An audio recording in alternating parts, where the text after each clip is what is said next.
أعوذ بالله من الشيطان الرجيم بسم الله الرحمن الرحيم ثم أما بعد فأعوذ بالله من الشيطان الرجيم إنهم فتية آمنوا بربهم وزدناهم هدى رب اشرح لي صدري ويسر لي أمري واحلل عقدة من لساني يفقهوا قولي اللهم ثبتنا عند الموت بلا إله إلا الله آمين يا رب العالمين. Assalamu alaikum wa rahmatullahi wa barakatuh. I'm very, very pleasantly surprised to be back here. I didn't recognize the face, mashallah. May Allah continue to bless the project of Masjid Maryam and help the cause of raising the right kind of money and also the cause of raising the right kind of children in this community, inshallah. What I was asked to speak about rather was the matter of youth, and the title given was Strangers, Questions of Youth. And whenever the issue of youth comes up for me personally, I like to give my talks in a very organized fashion and keep my thoughts composed and organized. When it comes to youth, there are so many concerns that bombard my mind, and there's so much that I want to say that I almost feel overwhelmed to be able to communicate the matter effectively. But if you want to break it down, at the very least, there are two things. We need to be talking about the youth, and we need to be talking to the youth.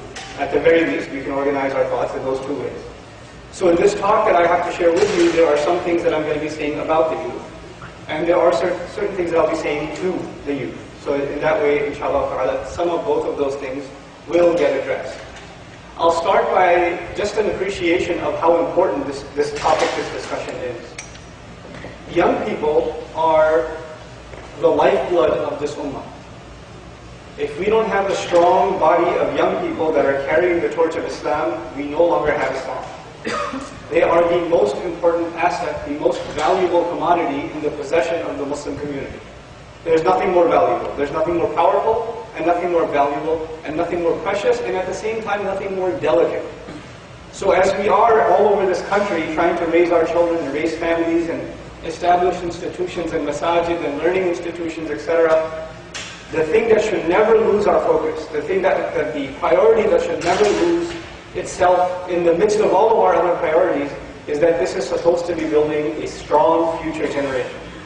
And every single obstacle that gets in the way of us raising a strong next generation or addressing the problems that are making the current young generation weak, or even having it disappear from the faces of, from the presence in the masajid and the Islamic community, what are those obstacles that are making them disappear, and how do we address them? These are priorities. This is a very, very important matter. And so one of the first things I wanted to do, because I don't want to just ramble off the top of my head once again, I want to share with you whether this issue is a concern in the Quran or not. Is the issue of making youth a priority and understanding their value. And Allah appreciating the value of a young person, a man or a woman, that stands up for their religion no matter what their society does. Is there a value given to them in the Quran? That is the reason actually I recited in Maghrib Salah, in both rak'ah, I recited from Surah Al-Kahf. And in Surah Al-Kahf there are 4 stories, but I recited only from the first story. And this is the story, famously, the story of the people of the cave. The people of the cave. And the ayah in the beginning of this talk that I recited was one small part of that, where Allah Azza wa Jalla says, إِنَّهُمْ فِتْيَةٌ آمَنُوا بِرَبِّهِمْ. There is no doubt they were young people who had iman, who had real faith in their master and their Lord. Allah Azza wa Jalla could have just said, no doubt they believed in their Lord. He could have just said that. This is Kalamullah, nothing is extra. So what does he make a point to do? To mention innahum, not just innahum amanu bi rabbihim, but innahum fitya amanu bi rabbihim. Fata in Arabic is a young person. Fitya, a group of young people. Allah makes sure He gives credit to them that no matter what their society was doing, these young people, and young people is important because young people are very impressionable. They take the most influence from the outside world. They take the most impact from the outside world. What they see around them changes the way they speak, the way they dress, the way they talk, the way they interact, who they hang out with. All of that is influenced from the outside. Very little of it is actually from within themselves. Most of it is from the outside. So when these young people are able to repel all those influences and still hold on to their iman, then Allah has to give them credit, subhanahu wa ta'ala, in the ayah with the word fitya. إِنَّهُمْ فِتْيَةٌ آمَنُوا بِرَبِّهِمْ. وَزِدْنَاهُمْ هُدًى. And if they were able to hold on to their iman in such harsh conditions, what gift did Allah give them? وَزِدْنَاهُمْ هُدًى. We increased them in terms of guidance. Allah guided them even more. They were in a society that was misguided, so everything around them was calling towards misguidance. But because they themselves were committed, Allah saw their commitment, so Allah gave them a gift of making them even more guided, regardless of their surroundings, regardless of the temptations and the tendencies of their society. But now let's come back to talking about the youth in our time. I wanted to make a brief mention of the young people in Surah Al-Kahf, and we'll talk about a few lessons from there, inshallah. I'll just drop some of them. But I want to come back to 2010, soon to be 2011, and just the reality of Muslim youth in our society. The first thing I want to say is that Muslims in general, we like to think of things, in some respects, we like to think of things as better than they really are. In some sense we're pessimists, but in other sense we're optimists. And sometimes we are delusional optimists. In other words, we hope to think things are okay, even if they're not okay. Right? So even if, just to give you an extreme example, you smell the smoke, you're coughing in the house, the fire alarm's gone off, and you're sitting on the second floor going, yeah, she's just cooking something extra. You don't want to face reality. If there's smoke, you better go check if there's a fire. You have to be cautious and aware of the reality around you. Now, I've spoken about this a few times before, but I don't mind repeating myself. There are three major tendencies in this society. If you want to understand the problem of young Muslims in this country, you have to understand at least these three tendencies. Three things that are a part of American society and are quickly becoming a part of the global society. So you can't even run away from it and go somewhere else and you won't hit it. It won't hit you there. It's becoming global. What are those three things? The first of those three things is a proliferation of shamelessness. Shamelessness is becoming widespread. It's becoming common. In Islam, the standards of shame are constant. They don't change. What was shameless 1,000 years ago is still shameless. What was inappropriate then is still inappropriate now. It doesn't change by the year. It doesn't change by the society. Allah sends us standards that don't change. They're set in stone, if you will. But I'm talking about the spread of shamelessness even by the standards of non-Muslims. 100 years ago, America was a lot more shameless than it is now. 50 years ago, it was a lot more shameful than it is now. 25 years ago, there was a lot more modesty in this society than there is now. Over the years, with the advent of technology and mass communication, what has also been mass communicated is shamelessness. What comes with it is shamelessness. And so, using filthy language, seeing filth on a screen, seeing filth outside, seeing filth at school, seeing filth at college, at the workplace, on a billboard, on your handheld devices with internet connections, right? Seeing things on your laptop or your TV, etc., that has become very common. Shamelessness has become just commonplace. Now the thing is, the reason I want to mention that is, when something happens all the time, you know what happens to you? You get used to it. When you see something all the time, it doesn't shock you. I don't come to this masjid every day. So when I came here after all this time, and I saw new construction for a moment, I was like, wow, this is amazing. But you people who come here every day, you don't say that. You don't every day you come here and say, wow, that's pretty sweet. You don't do that. You get used to it. You get adjusted. So what I'm trying to say is, in our society, we have to some extent become accustomed to shamelessness. This was something that was never the case with the Muslim. The Muslim at the even getting close to language that is shameless.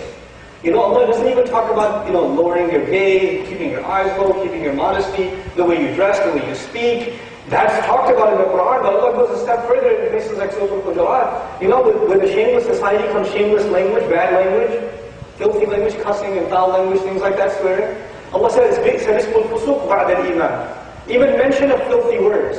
Even the noun, the noun that is filthy, the word that is filthy, in and of itself, that is terrible once you have iman. This is how sensitive the society of faith is supposed to be. And by the way, when you get accustomed to corruption, when you see corruption and it doesn't bother you over here, then what does it mean? That the hearts have become hard. That means that the hearts are no longer soft. And when the hearts are not soft, what has become definitely weak? Iman has.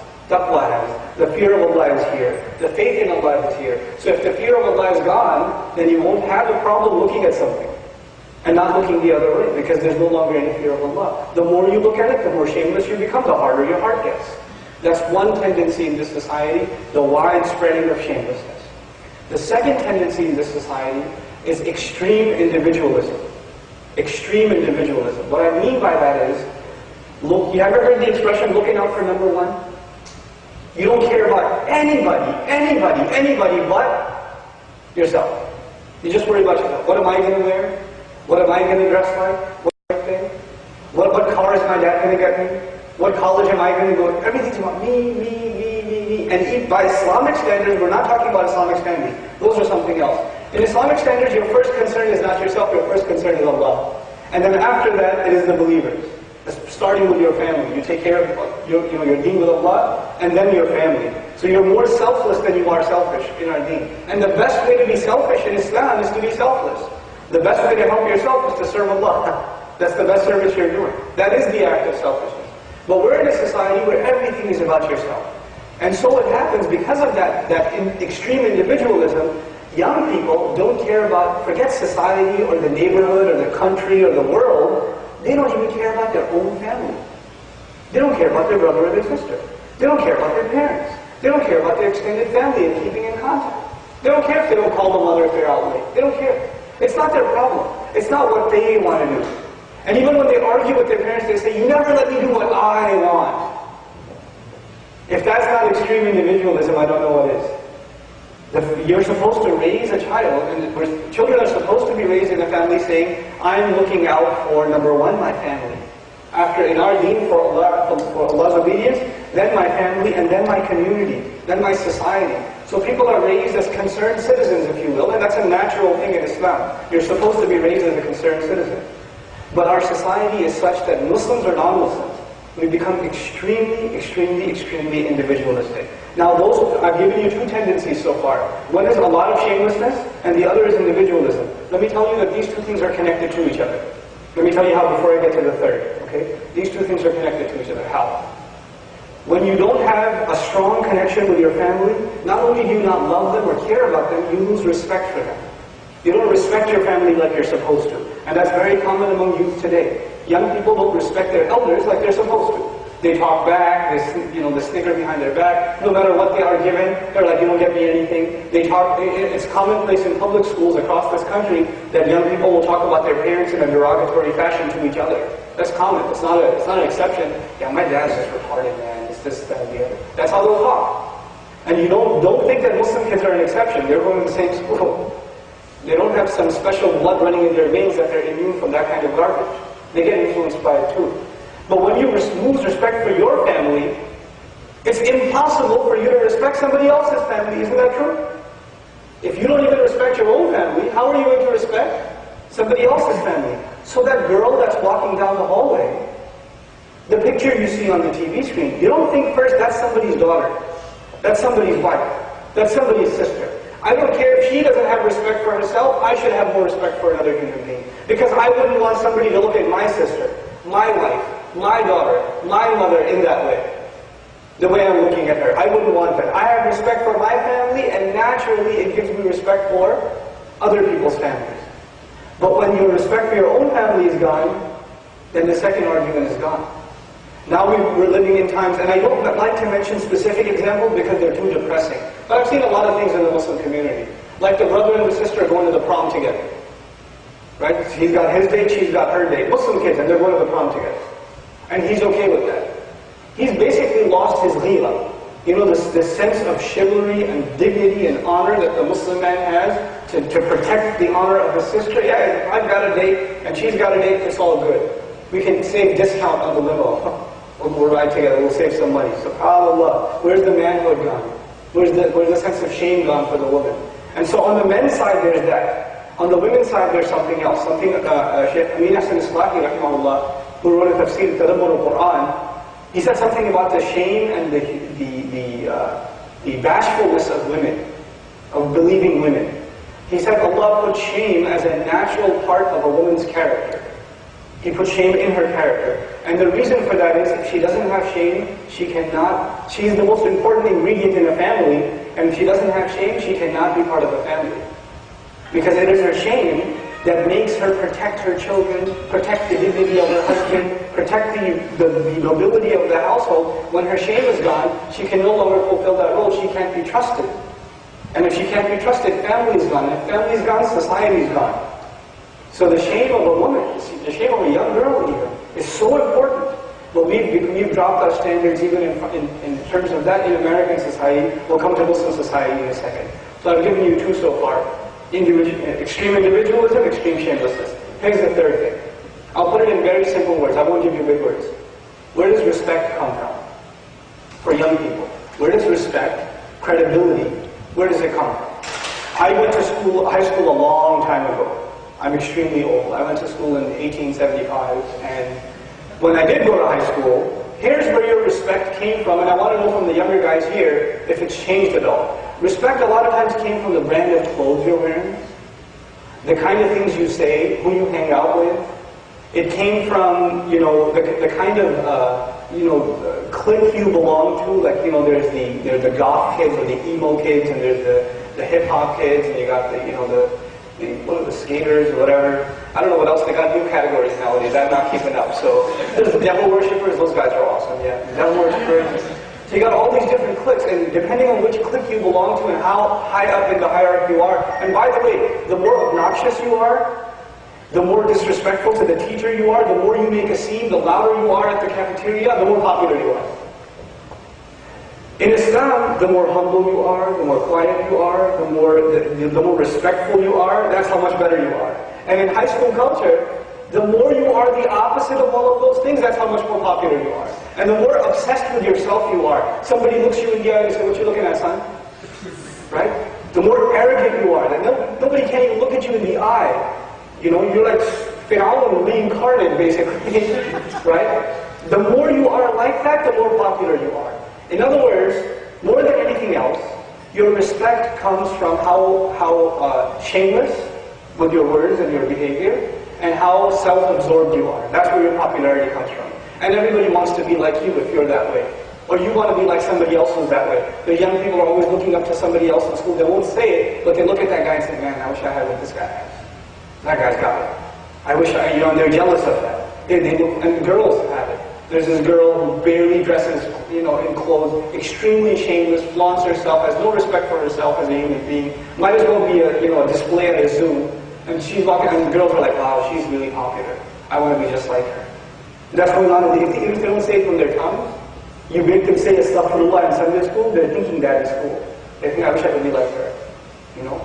So they aspire respect and dignity with these things. And then let me tell you something specific about boys and girls that's also important. In teenage years, boys and girls have very fragile self-esteem. What that means is they become very aware that they are being insulted or they're worth nothing. Now what happens as a result is for boys, they get angry very quickly. Anytime they think somebody's trying to challenge their pride, they lose it. They will lose it. They'll be playing basketball and somebody blocks your shot. That is it. This is like, forget all this change or advancement in society. You're back 2,000 years ago and you pick up your sword and you're going to come after that guy because he blocked your shot. You're going to foul him hard too on the next play. Why? Because your pride was hurt. Your pride was hurt. That's what it is. So your sense of respect came from the fact that you can drop a J in his face, and if you couldn't, then you're worth nothing. Right? From the girls, their sense of respect in this corrupt society, you know where it comes from? How much attention they can garner from boys. How many boys are staring at me? And if they're not staring at me, I'm worth nothing. So they'll degrade themselves more and more and more in search of attention. And let me tell you what else happens. On things like Facebook and MySpace and Twitter or whatever else, there are these girls with low self-esteem. They think of themselves as ugly, nobody cares about them, nobody thinks they're cute, nobody asks them to prom or whatever, and some pervert writes them, "Hey, you look beautiful." She says, "No, I'm ugly." "No, you're really beautiful. I'm sure you're really beautiful to me too." And then she starts getting sucked into that because he just made her feel good. That's nothing else. And a lot of times this happens to be old predators that are like 45 years old. And they're preying on young girls that are 14, 15, 16 years old. And that is a reality in the Muslim community. I'm not even talking about it outside. So I haven't talked to the youth yet, I'm talking about them. And what I'm trying to tell you is their sense of respect comes from how much, those two things, shamelessness and individualism. That's where it comes from. And this is a problem. Now how do we counter these things? When we want to address the problem of the youth, how do we counter all three of these things? If our society is extremely shameless, then the only way to counter that is we have to raise a family that is extremely shameful. The only way to counter one extreme is with the other extreme. You can't be wishy-washy about it. You can't be compromising about it. And the way to do that, the first step is the easiest. And you will think it's the hardest, but it is the easiest.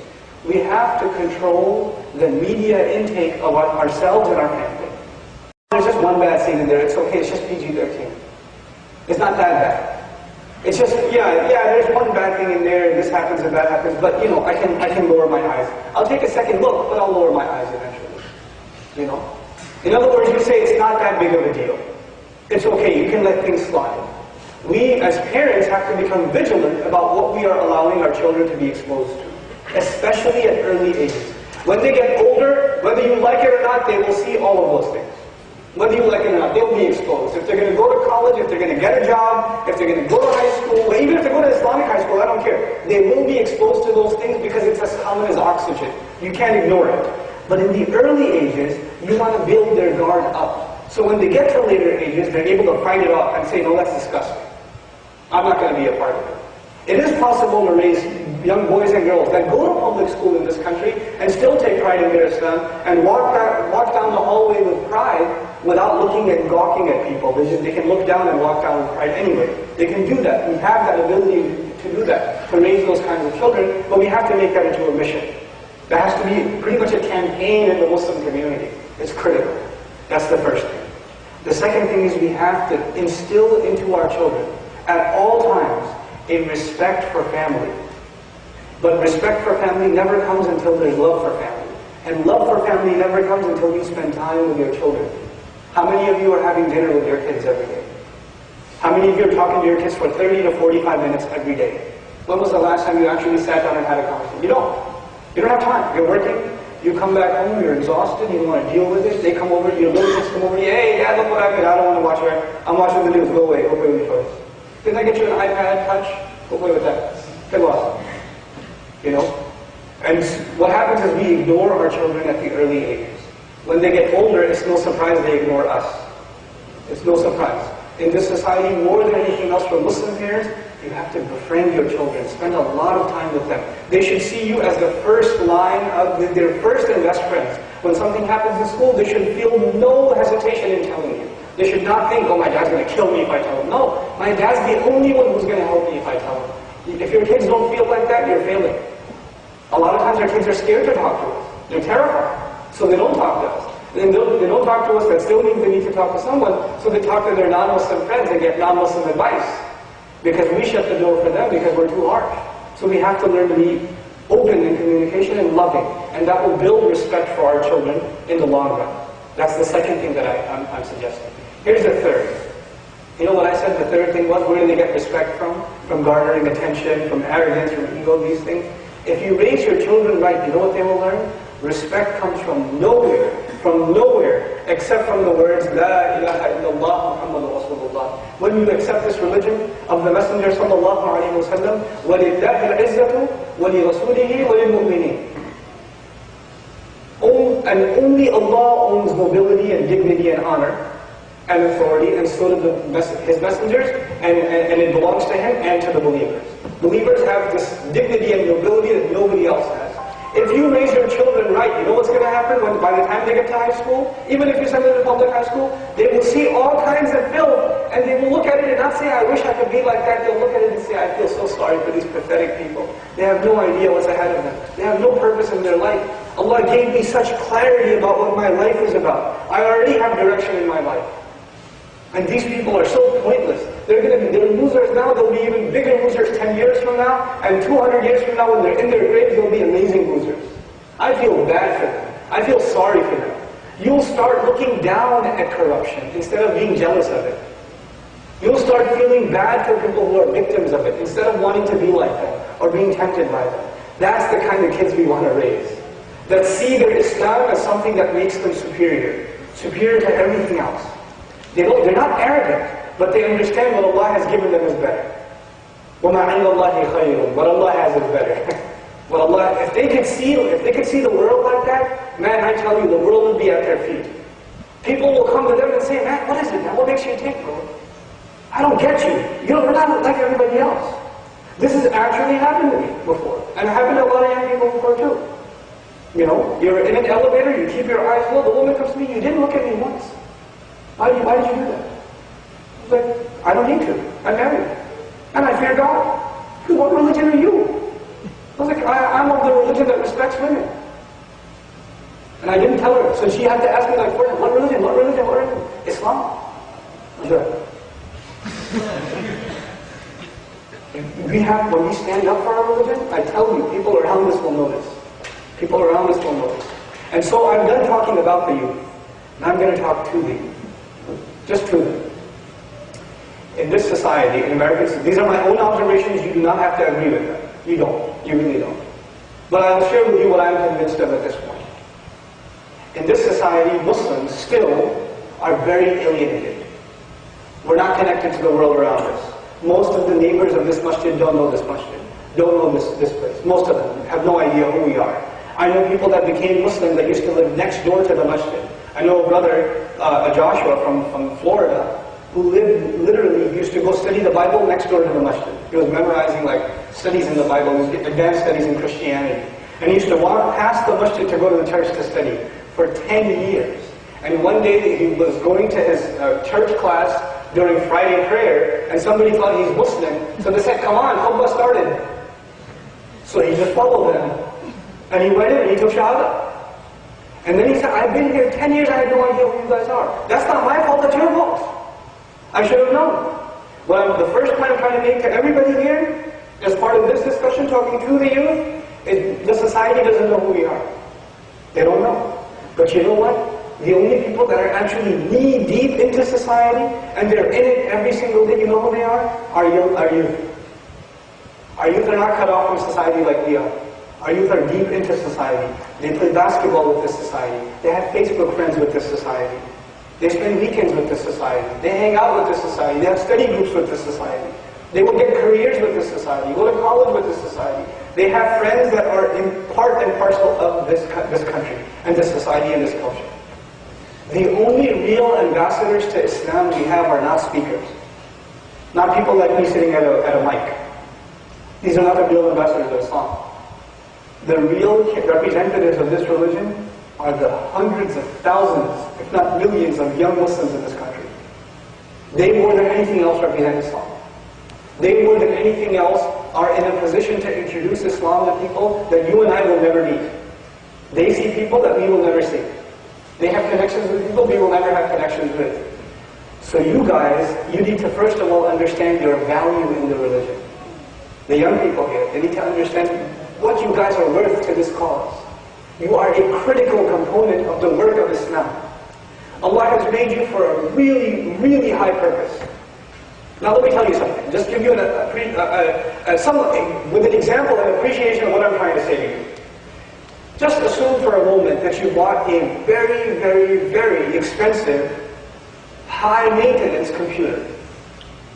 The job of that computer is to run very high-level, hundreds of thousands of dollars expensive architectural software or 3D software, things like that. You do very high-level work with this computer. Okay? So it's not something cheap, it's something extremely expensive, and it's used in very professional settings.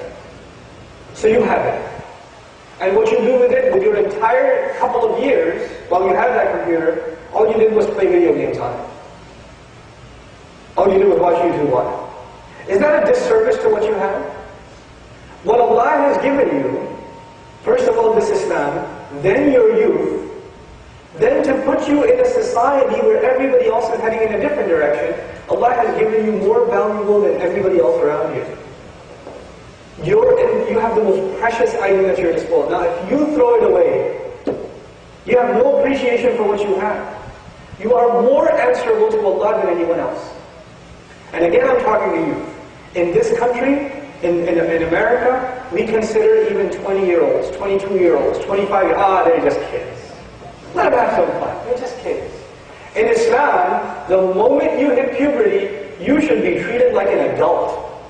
You should be given responsibilities like an adult. You should take responsibility like an adult. You shouldn't be behaving like a child anymore. You should expect to be treated like one and act like one yourself. You can't be a goofball. And you know, the only reason you're a goof-off is because you're hanging out with all these other goof-offs. So you need to find older company that is more mature than you. Automatically you'll start becoming more mature too. Because that's what our religion accepts from you. You can say, they're just kids, they're just hanging out, they're just doing their thing. They'll grow up eventually. You think you're going to give that excuse before Allah on Judgment Day? They'll grow up eventually? I was just chilling. I was just hanging out, passing the time. When I was older, I was going to get serious. You're already. You're old enough already. 18-year-olds in the Muslim army were generals of the army. 18-year-olds. Leading an army in which the soldiers include Abu Bakr as-Siddiq, Umar ibn al-Khattab, and he's leading the army.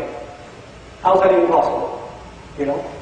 This is because youth understood that they're adults. They're going to stand up. Now these young, this is the last thing I'm speaking to the youth, but this time inshallah ta'ala, through the Quran, and I will conclude. And as I tell you some things from the story of the people of the cave, don't just think it's a story. Think of it like your story. These are people, if you don't know the story already, these are young people that accepted Islam, and when they accepted Islam, the society of their time was not tolerant. They said, come back to the religion of shirk, or you will be executed publicly. You'll all be executed. And their names and the dates of their execution were actually inscribed. And now they escaped that society and went into hiding in a cave. And then Allah put them to sleep for 300 some years. And then they came back. That's the whole story. But a few things I want to share with you about the story that Allah mentions in particular. Let's see. Allah Azza wa Jalla says, when the young band of people turned towards the cave, then they said, our master, give us a mercy that comes especially from you. Show us a mercy that comes especially from you.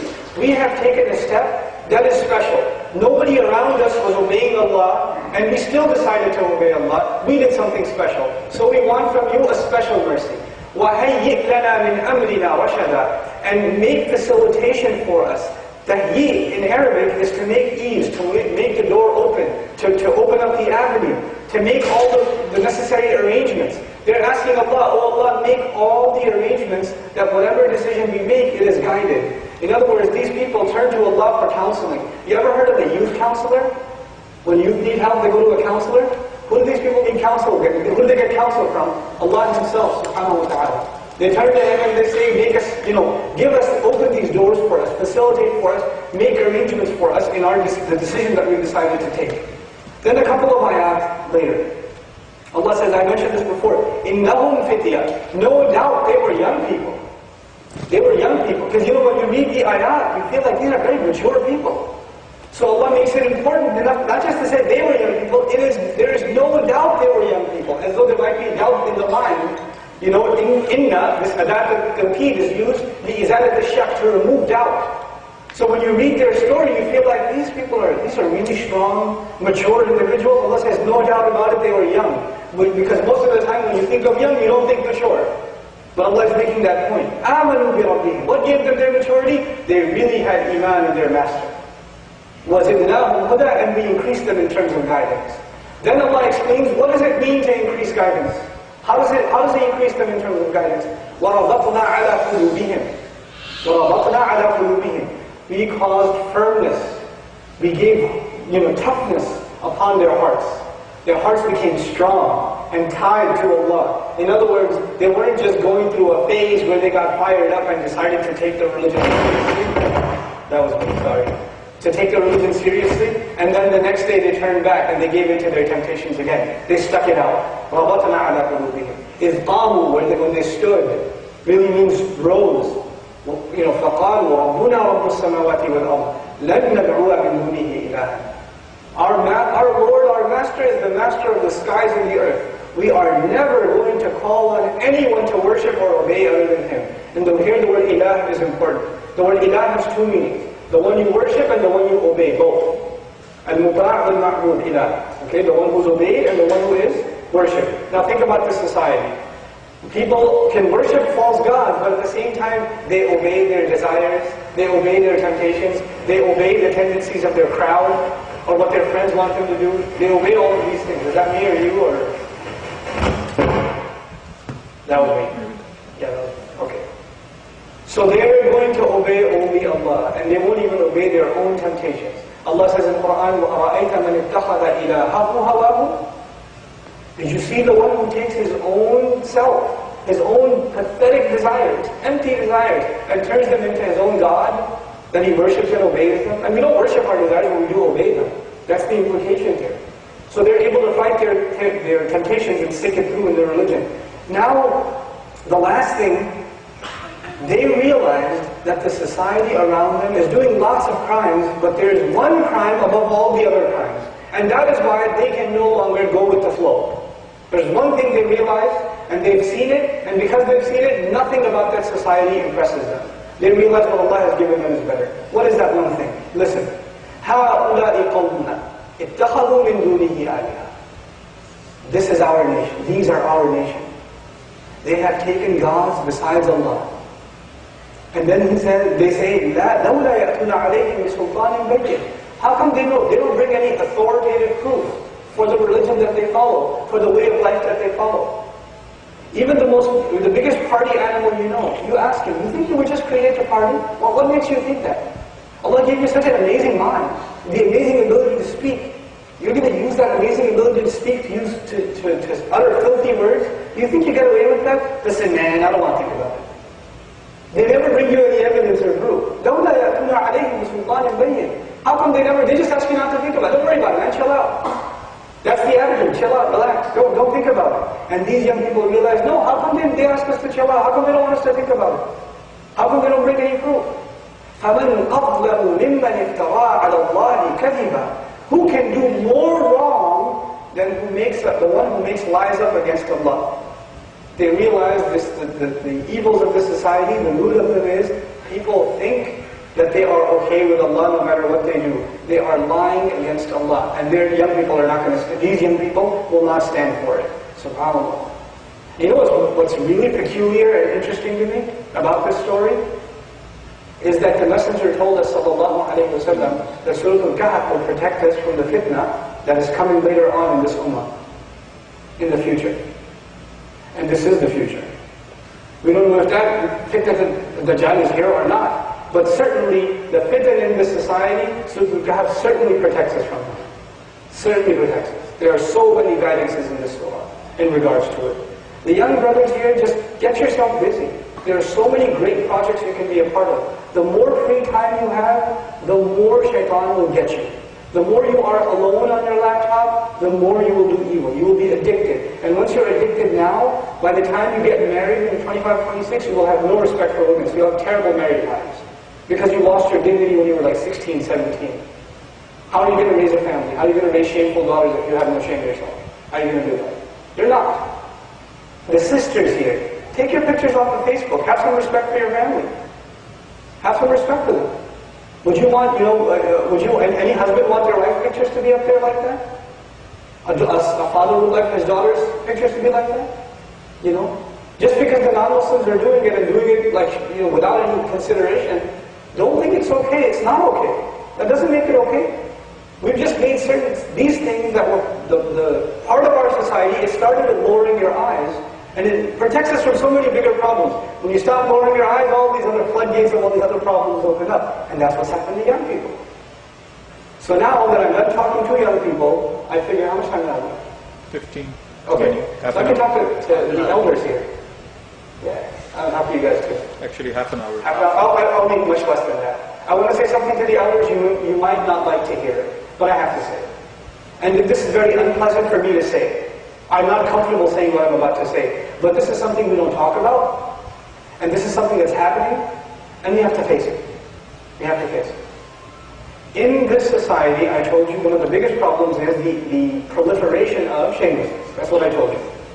And our young people are being raised in this society. First of all, Muslims generally close their eyes because you come from a society which was shameful. So you assume that your children come from a good family, therefore they must not be exposed to any of these things. And even if they are, they're not tempted by it because they come from a good family. They come from a good family, how could they have bad thoughts? This is ridiculous. That idea is absolutely absurd. And then you say, you know, in our minds what's happened is marriage is something that happens once you have your career, once you have, you know, you're already a doctor, you're already, you know, you finished your MBA, and you've got your job for a couple of years, and you built yourself financially, now you're ready for marriage. Now, to get married, you have to go through college. To go through college, you have to be on campus. If you're going to be on campus, what are you going to see for 8 years? The guys will tell you. Actually, they won't tell you. They're ashamed to tell you. Shamelessness doesn't even begin to cover what young Muslims, men and women, are exposed to in high school and in college. And you want them to be in that environment 8. This is a delusion. And you know what a lot of these kids do? They're scared of their parents. They're going to college. They don't want to talk to their parents about marriage. They don't want to talk about marriage. Because, you know, my parents are going to kill me, man. If I talk about marriage, they'll kill me. I don't have my master's yet. I don't have my bachelor's yet. I don't have this yet. I don't have that yet. So I can't talk to them about it. Okay. I can't talk to them about it, but I still have all these crazy temptations. So you know what they do? They develop dual personalities. And so they won't get married, but they do have a girlfriend on the side. They've done all kinds of things already. They're addicted to all kinds of filth on the internet. And this is not the exception, this is the norm. This is the average case. Our children are diseased. Their iman is being destroyed because of our stubbornness. We brought them into this society. They didn't come here, we brought them here. We brought them into a shameless society, and the solution to that shamelessness that Allah gave is nikah. And if you're not ready to get them married, then don't put them in that position. And if you put them in that position, you don't think Allah will ask you about it? You don't think Allah will come after you? You put them there. You put them in that situation. And I'm not saying that young people should get, you know, the moment they hit puberty, they should get married. That's not what I'm saying. Everything comes together. If we raise them in a mature way and we respect them and we expect them to treat themselves like adults, they will mature early, and when they mature early, they can marry early. If they're not maturing early, then it doesn't make sense marrying early, because marriage is a huge responsibility, starting a family. But if we don't put these things together, then we are setting ourselves up for destruction, I tell you. I know of cases. These are real cases. Real cases.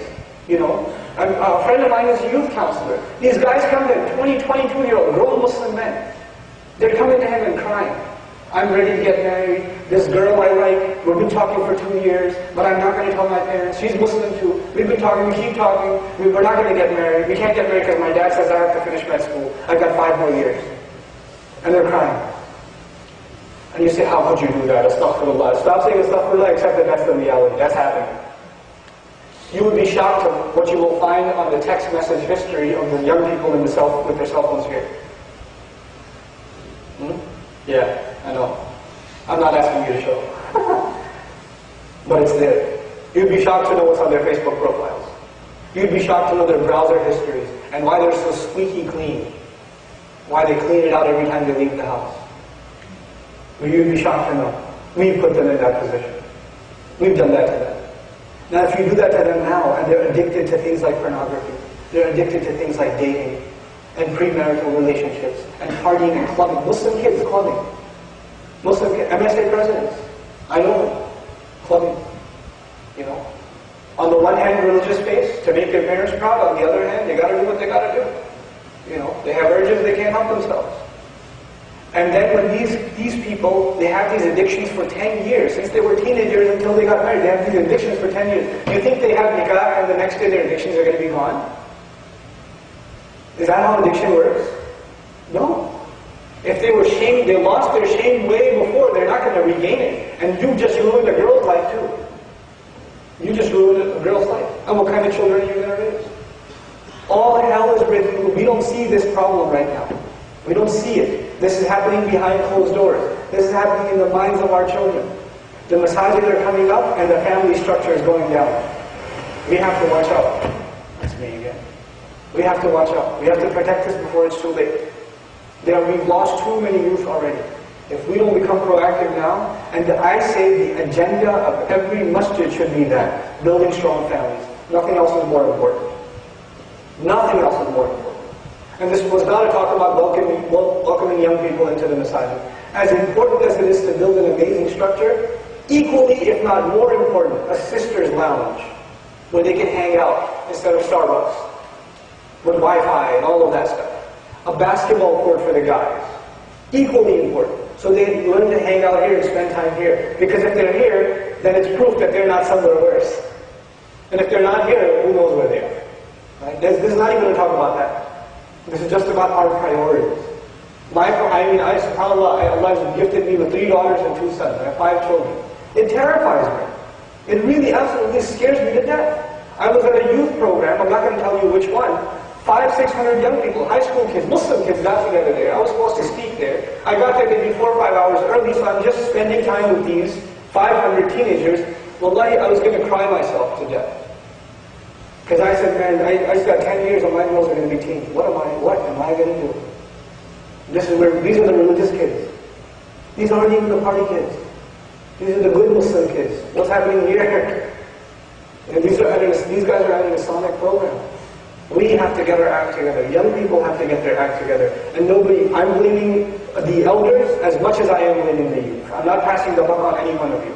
Because on Judgment Day, you're not going to be able to say, well, my masjid didn't have a basketball court and hence I was clubbing. That's not going to, it's not going to work. And on the other hand, parents you can't say, well, I pay this tuition and we were raised in a good family. I should bring them to Jummah once in a while. I don't know what else I can do. That's not going to fly either. We both have to become, both the young and the old have to become proactive and open this discussion carefully and craft this discussion. And it needs to be a discussion in every Muslim community across this country. Because wallahi, if we don't, I consider nothing else a bigger state of emergency in the Muslim world.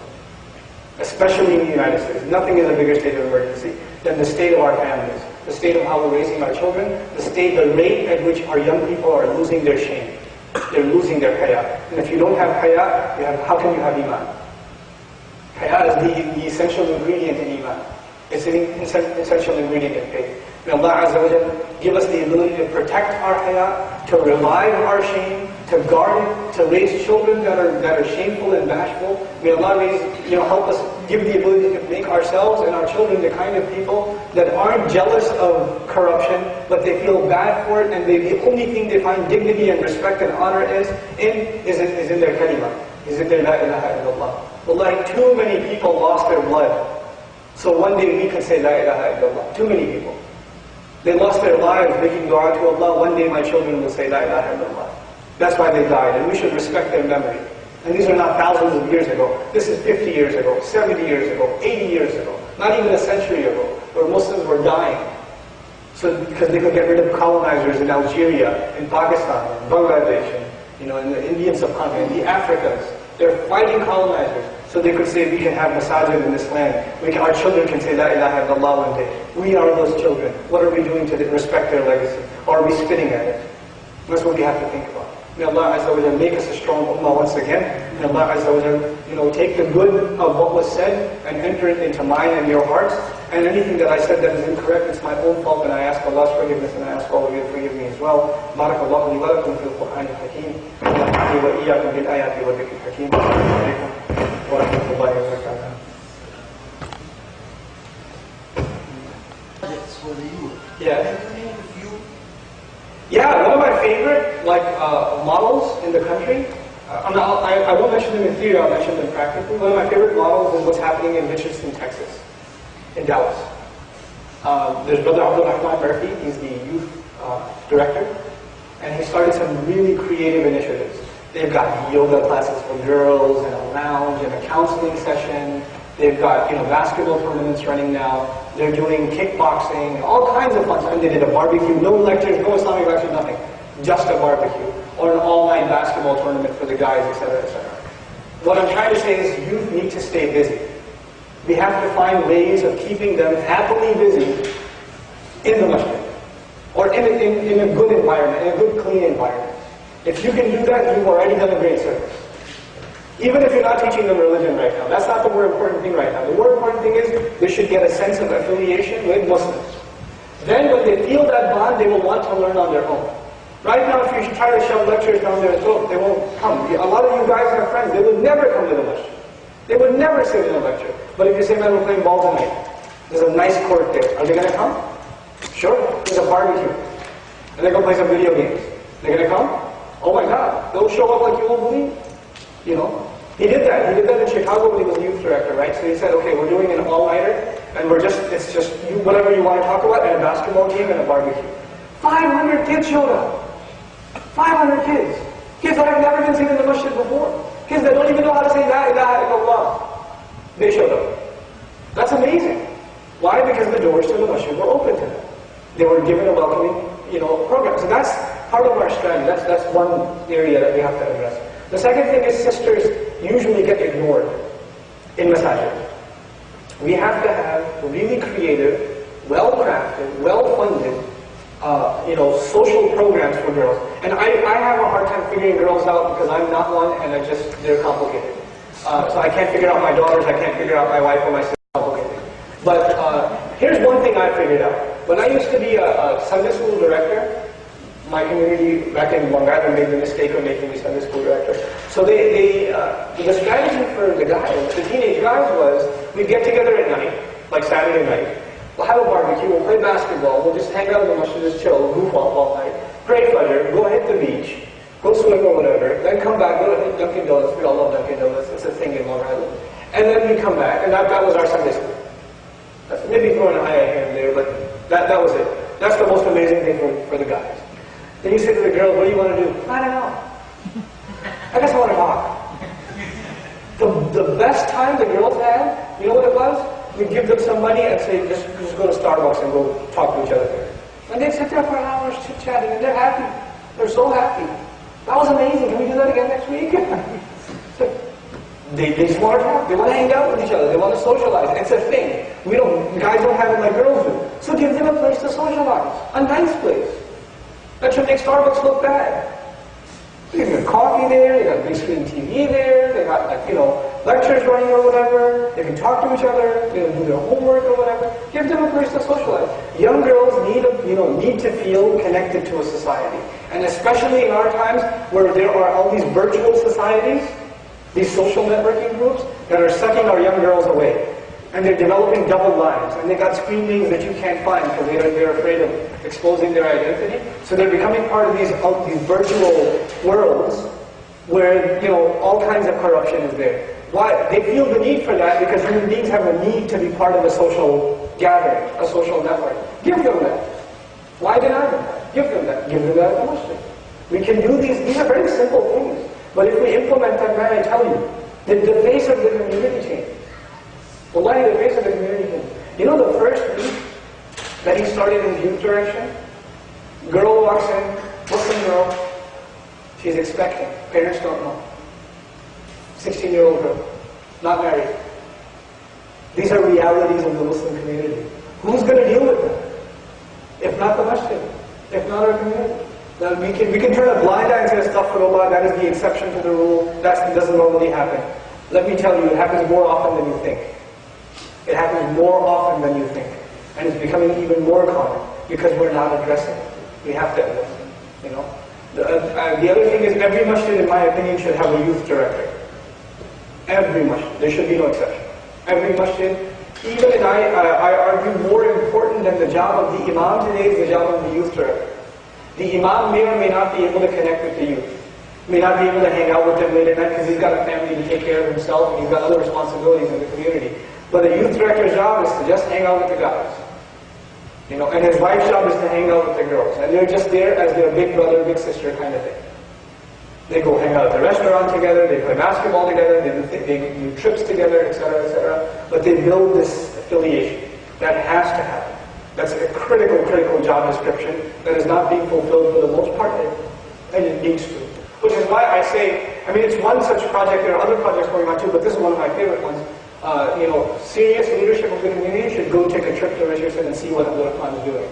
Or maybe even invite him over and just get some ideas. Because I think if it's not, you don't have to reinvent the wheel. If it's being done and being done successfully, why not duplicate instead of recreate, inshallah. I hope that addresses your question. Yeah? Like you said, shamelessness is right now all over. So is it even practical to shield the youth? And plus we don't, at the same time we want them to be interacting with the real world, and there it is shamelessness. So how far are we going to be able to do this? My theory, I don't have the answers. I have theories. These are my own theories once again, these are not religious verdicts. My theory is until children are 11 or 12, they should be sheltered. At least 10, they should be sheltered. If you take their shame, if their shame becomes weak before then forget it. Now after that, you can start having a mature conversation with them like adults, not like children. Hey, put your eyes down, don't look at that. No. A mature cognitive conversation with them. You know why that's shameless? You know what that creates? The conversation I'm having with you. People like that have no respect for themselves and have no respect for others. And we wouldn't want our mothers, our sister, our cousin to look like that, would we? We would be disgusted by that. So we should be disgusted by that for all human beings. That's not something we look up to. We can have those conversations with kids as though you are talking to an adult. And when you talk to them as like an adult, you'll be surprised how much kids understand. They do. They just have to be, their thought process has to be matured that way, right? So this is, we call this cognitive psychology, right? Cognitive persuasion. In other words, you're discussing things with them, helping them understand the benefits of things, the harms of things. That's something we have. This conversation is more effective from the parents than from anybody else in early ages. By the time they turn 12, 13, you know what happens? This is actually a psychological curve. When children are young, they get most of their influence from their parents and the least influence from their friends. They mostly want to do what the parents want. They want to draw a picture of mom and dad, they want to color with them, go tell them a story, etc., etc. Everything's about the parents. And the friends play a little role. But as children start getting older, this happens. So you have, the friends are the most important, and the parents barely play a role in how you dress or how you talk or how you think about things. Now, that's fine, but you have to play the role of friend now. If you do it, if you speak to them, then even when they are exposed, you'll see good results.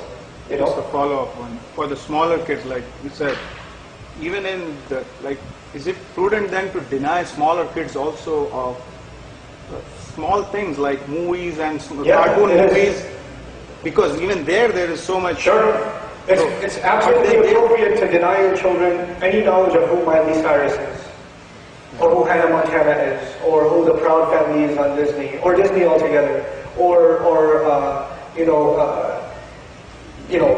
Fairly Odd Parents, or Jimmy Neutron. It's totally okay.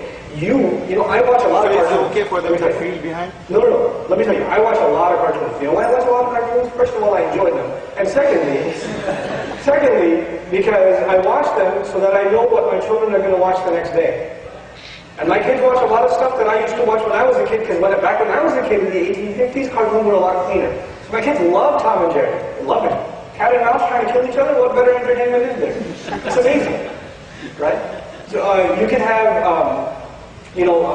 back in the day, Inspector Gadget and all these kiddie cartoons that were actually for kids. They didn't put any sexual innuendo in there. They didn't throw in something from here and there. They don't spare anything nowadays. Everything has something filthy in it. Everything.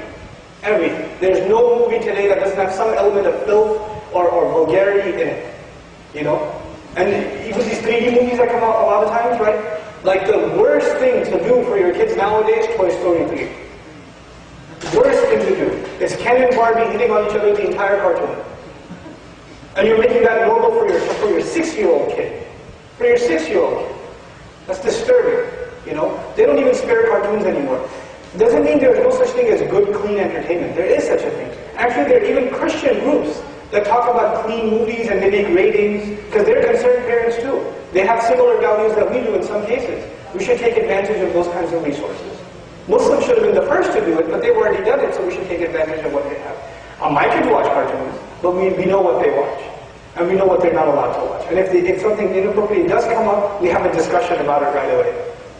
No family should make it a normal part of a child's upbringing to watch SpongeBob SquarePants. I mean, look at the character, and you tell me what's normal about that.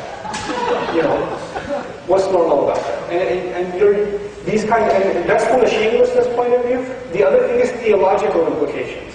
Dragon Ball and Yu-Gi-Oh and Yu Yu Hakusho or whatever. Like all these Japanese animation cartoons, all of them have mythologies. God of death, God of evil, God of good, the dragon brings you back to life, and this and that. And our kids get so sucked into it, they start believing this stuff. They start believing it, you know. They have dreams about it. Every little card has a shaitan picture on it. They have nightmares about those devils. You know? It's funny on one side, but for a 5-year-old, it's horrifying. It's horrifying that they start thinking like that. That they're looking behind the corner. You know, you can terrify them by throwing a card at them, they'll run under the bed. You know, that's disturbing. It really is. You know, how are you going to teach a child proper iman when they're learning to fear these mythical creatures and they don't have any fear of Allah, they have no idea what that is? You know? These are things we have to be concerned with in our time. This is where you have to be so proactive, super proactive. I say we should even have groups dedicated to studying just this, to producing resources for Muslim families. That's what I say. People, especially sisters, they should do this kind of thing. They can help in a way of understanding. They're far more sensitive to some of these things. Inshallah. Yeah. Yes, Islamic outfits do that. Yeah, Islamic outfits do that. I'm not going to name them, but they are sometimes really lame. Like Islamic cartoons. Some of them are okay, but most of them are really lame. Like they're not at the professional. Like I don't want to watch it. It's like the guy says something first, then the character's going. You couldn't sync that better, dude? I could do that. You can't do that. I mean, we should have, really, Muslims should be creative enough to have their own Sesame Street. They should have their own, you know, superhero cartoons and stuff. I don't know about cartoons, I guess we need to go up to that, but we should have alternative programs, but there's a long way to go. We got a long way to go in that direction. You had a question? Yeah. What do you want to say to the parent who has 19 or 20 years old? Big God. And to convince him that the person needs to get married. I mean, how can you convince a parent that's 19 years old or 20 years old, already go to college, and is the right time now to get married? You know, let me tell you a story. The question was, how do you convince a parent of a 20-year-old that their kid needs to get married early? Especially if you notice something and they don't notice it. So there was a story like that. Imam tells the mother, I think you need to get your daughter married early. She says, no, she's too young. She's just 19. She needs to get married now. He says, okay, let me show you something. Opens up Facebook. The daughter, Muslim family, daughter went to the prom. She was the prom queen. Parents had no idea. She was the worst dressed of even the non-Muslims. And there's hundreds of pictures of her on Facebook. The mother sees it and can't believe her eyes. She can't believe her eyes. Why? Because our parents are completely oblivious to reality. They have no idea what's going on in the kids' lives.